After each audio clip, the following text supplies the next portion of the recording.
Big boss Telugu season 7 దాదాపుగా ముగిసిపోయింది. ప్రస్తుతం అభిమానులందరూ కూడా తమ ఫేవరెట్ ప్లేయర్ని గెలిపించుకోవడానికి తెగ ఓట్లు గుద్దేస్తూ ఉన్నారు. హాట్స్టార్ యాప్లో ఒక ఓటు, మిస్డ్ కాల్ ద్వారా ఒక ఓటు వేసే అవకాశం ఉంటుంది. నిజానికి తమ కంటెస్టెంట్స్ కోసం ప్రేక్షకులు వేస్తున్న ఓట్ల హడావుడి ఎలా ఉంది అంటే, మిస్డ్ కాల్ ఇద్దామంటే లైన్స్ కూడా కలవట్లేదు. అంత రద్దీగా ఫోన్ లైన్స్ ఉంటున్నాయి. ఎప్పుడు లేని విధంగా ఈసారి 13 రోజులకు ఓటింగ్ లైన్స్ని ఓపెన్ చేసి పెట్టారు. 2 వారాలు వచ్చిన ఓట్లలో ఎవరికైతే ఎక్కువ ఓట్లు వస్తాయో వాళ్ళనే విన్నర్గా చేస్తామని చెప్పి ఆల్రెడీ హోస్ట్ నాగార్జున కూడా ప్రకటించారు. మనకు తెలిసింది ఇదే. మరి ఓటింగ్లో ఎవరి హవా కొనసాగుతుంది, ఎవరు ఈ సీజన్ విన్నర్ అయ్యే అవకాశాలు ఉన్నాయో మనం ఇప్పుడు చూద్దాం. ఓటింగ్లో చూసుకున్నట్టయితే ఫస్ట్ రైతు బిడ్డ అయితే తన హవా అయితే కొనసాగిస్తున్నాడని చెప్పాలి. కామన్ మ్యాన్ కేటగిరీలో వచ్చినటువంటి పల్లవి ప్రశాంత్ అందరినీ ఆశ్చర్యానికి గురి చేసిన విషయం తెలిసిందే. నిజానికి ఒకే ఒక్క వారమైన హౌస్లో ఉండగలడా అంటూ అందరూ అనుకున్నారు. కానీ అందరి అంచనాలను తలకిందులు చేస్తూ ఫినాలే వీక్కి చేరుకున్నాడు. హౌస్లో ఏ టాస్క్ ఉన్నా కూడా తన ఎఫర్ట్స్తో విజయం సాధిస్తూ వచ్చాడు. రైతు బిడ్డ అనే ట్యాగ్తో హౌస్లోకి అడుగుపెట్టిన ప్రశాంత్ ఆ పేరుకు న్యాయం చేశాడని అందరూ అనుకుంటున్నారు. తన మాట, ఆట, కవితలతో ప్రేక్షకులను అలరించాడు. ఎక్కడ కూడా లైన్ క్రాస్ కాకుండా ఎక్కడ నెగ్గాలో ఎక్కడ తగ్గాలో అందరికీ పల్లవి ప్రశాంత్ తన ఆటతో చూపించాడు. మంచి కంటెస్టెంట్ అనే బిరుదుని హౌస్ మేట్స్ ద్వారా కూడా పొందాడు.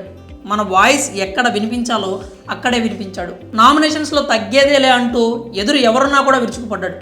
ఎవరు ఏమనుకున్నా తాను తీసుకున్న స్టాండ్ మీద నిలబడి చూపించాడు. నిజానికి పల్లవి ప్రశాంత్ ఇప్పటికే ప్రేక్షకుల హృదయాల్లో విన్నర్ అయిపోయాడనే చెప్పాలి.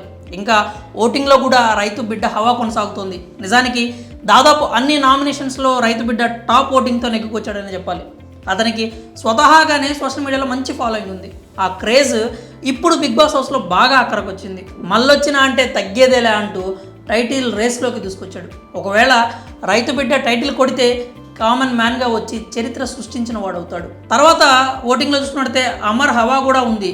అమర్దీప్ చౌదరి బిగ్ బాస్లోకి వెళ్ళేటప్పటికే అమర్కు బయట మంచి పేరుంది. టైటిల్ ఫేవరెట్గా హౌస్లోకి అడుగుపెట్టాడు. కానీ మొదటి 4 వారాల్లో ఆటలో మాత్రం కాస్త తడబడినట్లే కనపడింది. అతనికి ఆట అర్థం కాలేదనే చెప్పాలి.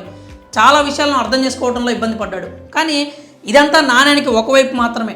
ఆ తరువాత తన ఆట మొత్తాన్ని మార్చేశాడు. ఎంటర్టైనర్గా, డాన్సర్గా, ఫైటర్గా తనని తాను నిరూపించుకున్నాడు.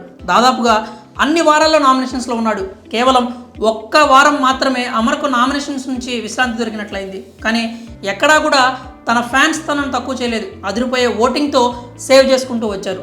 ఇప్పుడు కూడా అమర్ని టైటిల్ రేస్లో పెట్టింది అతని అభిమానులే అని చెప్పాలి. అలాగే అమర్ అమాయకత్వం, అతని ఫైటింగ్ స్పిరిట్ చూసి అభిమానులు కూడా ఫిదా అయిపోయారు. అతను టైటిల్ ఫేవరెట్ అనే విషయాన్ని ప్రూవ్ చేశారు. ప్రస్తుతం వస్తున్న ఓటింగ్లో అమర్ హవా కూడా కొనసాగుతూనే ఉంది. అతను టైటిల్ రేస్లో టాప్ 3 ప్లేస్లోనే కొనసాగుతున్నాడు. ఇదే ఓటింగ్ సరళి కనుక కొనసాగుతూ ఉంటే అతను విన్నర్ అయినా కూడా ఆశ్చర్యపోవాల్సిన అవసరం లేదు. మొదటి నుంచి ఇప్పటి వరకు తాను తీసుకున్న స్టాండ్ మీద నిలబడ్డాడు. తను అనుకున్నటువంటి వారికే సపోర్ట్ చేస్తూ వచ్చాడు.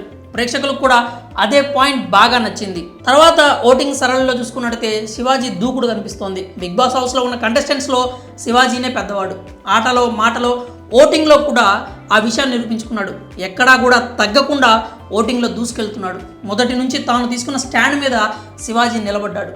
యావర్ ప్రశాంత్కు సపోర్ట్ చేస్తూ వచ్చాడు. ఆ విషయంలో ఎన్ని విమర్శలు వచ్చినా కూడా వెనక్కి తగ్గలేదు. ప్రేక్షకుల దృష్టిలో కూడా ఆ విషయం రిజిస్టర్ అయిపోయింది. చెయ్యి నొప్పి బాధిస్తున్నా కూడా అతను పోరాడిన తీరుకు ఆడియన్స్ ఫ్లాట్ అయిపోయారు. మధ్యలో కొన్ని వారాలు శివాజీ తన మాటలతో కాస్త ఇబ్బంది పెట్టాడు. ముఖ్యంగా అమర్, తేజ, సందీప్, శోభ, ప్రియాంక ఇలా వీళ్ళ విషయంలో కొన్ని మాటలు జారాడు. ఇటీవల కూడా ఆడపిల్లల విషయంలో చేసిన కామెంట్స్ కాస్త నెగిటివిటీని మూటగట్టాయి. కానీ నాగార్జున సలహా మేరకు వారికి సారీ చెప్పి తిరిగి ఓటింగ్ రేస్లో తన హవా కొనసాగిస్తున్నాడు. పెద్దన్నగా మాత్రమే కాకుండా చాణక్యుడు అనే బిరుదు కూడా సొంతం చేసుకున్నాడు. అయితే టైటిల్ గెలుస్తాడా అంటే కొన్ని అనుమానాలు అయితే ఉన్నాయి. అయితే వాటిని కూడా అధిగమించి శివాజీ టైటిల్ కొడితే చరిత్ర సృష్టించినట్లే అవుతుంది. ఇక తర్వాతి స్థానంలో చూసుకున్నట్టయితే ఫైటర్ అర్జున్ ఉన్నాడనే చెప్పాలి. అంబటి అర్జున్ వైల్డ్ కార్డ్గా హౌస్లోకి అడుగుపెట్టాడు. హౌస్లోకి వచ్చిన 6వ వారం నుంచే అభిమానుల మన్ననలు పొందాడు. తాను ఎందుకు బిగ్ బాస్ హౌస్కి వచ్చాను అనే క్లారిటీ అర్జున్కు ఉంది. తన గోల్ కోసం పోరాడుతూనే ఉన్నాడు. ఏ టాస్క్ పెట్టినా కూడా కండతోనే కాకుండా బుర్రతో కూడా ఆడుతూ ఉన్నాడు. ఎక్కడ వాయిస్ లేపాలో అక్కడే అరిచాడు. అమర్ వెల్ విషర్ కాబట్టే హౌస్లోకి రాగానే తన ఆటను సరిచేసుకోమని సలహా ఇచ్చాడు. తమ్ముళ్ళంటి వాడని ఎక్కడా పక్షపాతం చూపించలేదు. నిజానికి అమర్తో కంటే కూడా యావర్, ప్రశాంత్, శివాజీలతోనే ఎక్కువ సమయం గడిపాడు. కానీ అమర్కు అవసరం వచ్చినప్పుడు మాత్రం తన సపోర్ట్ ఇచ్చాడు. ఒక జెన్యున్ ప్లేయర్గా, సింగిల్ ప్లేయర్గా అర్జున్ తన ఆట ఆడుతూ వచ్చాడు. కానీ అర్జున్కు ఒకటే మైనస్ అయింది, అతనికి ఓటింగ్ తక్కువ రావటం. ఫినాలే అస్త్ర గెలవకపోతే అర్జున్ ఎలిమినేట్ అయ్యేవాడు అనే మాట నాగార్జున రివీల్ చేశాక అందరికీ క్లారిటీ వచ్చింది. బయట అర్జున్ ఓటింగ్ తక్కువ ఉందని. అలాగే వైల్డ్ కార్డ్ ఎంట్రీగా రావడం కూడా అర్జున్కు మైనస్ అయింది. అదే కనుక మొదటి వారమే హౌస్లోకి అడుగు పెట్టుంటే అర్జున్ టైటిల్ విన్నర్ అయినా అయ్యేవాడు. కానీ ఇప్పుడు మాత్రం తక్కువ ఓటింగ్తో ఇబ్బంది పడుతున్నాడు. నెక్స్ట్ ఓటింగ్ చూసుకున్నట్టయితే యావర్ అయితే ఉన్నాడని చెప్పాలి. ఎలాంటి అంచనాలు లేకుండా, ఫ్యాన్ బేస్ లేకుండా హౌస్లోకి వచ్చిన కంటెస్టెంట్స్లో యావర్ ముందు వరుసలో ఉంటాడు. అసలు అతను ఇన్ని వారాలు హౌస్లో ఉంటాడని ఎవ్వరూ ఊహించలేదు.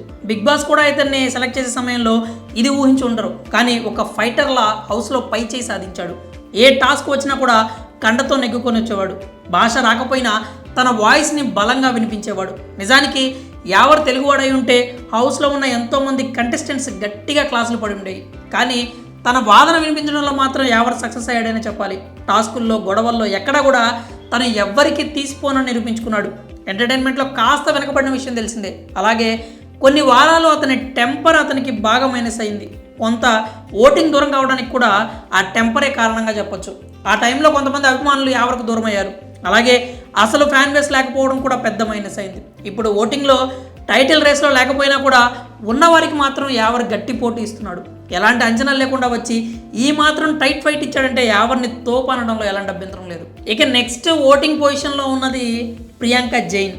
ఈమె హౌస్లోకి రాబోయే ముందు పొట్టి పిల్ల అని పేరు పెట్టారు, కానీ నిజానికి చాలా గట్టి పిల్ల. ప్రియాంక జైన్కు హౌస్లోకి రాకముందు మంచి ఫ్యాన్ బేస్ ఉంది. వచ్చాక తన ఆటతో ఆ ప్రేక్షక గణాన్ని మరింత పెంచుకుంది. టాస్కులు, ఎంటర్టైన్మెంట్, ఫ్రెండ్షిప్ ఇలా అన్ని విషయాల్లో తనదైన ముద్రతో దూసుకుపోయింది. హట్ చేసిన తన ఫ్రెండ్స్ అయినా ఎక్కడా లైన్ క్రాస్ చేయలేదు. ఇంటిల్లిపాదికి వండి పెడుతూ మరోవైపు తన ఆట తాను ఆడుతూ ఇక్కడి వరకు వచ్చింది. ఫేవరిజం అనే నిందలు వేస్తున్నా కూడా వాటిని స్ట్రాంగ్గా తిప్పికొట్టింది. కొన్ని రోజులు వంటలక్క అనే బిరుదుతో ఇబ్బంది పడింది. కానీ దాదాపు అన్ని వారాల్లో నామినేషన్స్లో ఉన్నా కూడా తన ఆటతో సేవ్ అవుతూ వచ్చింది.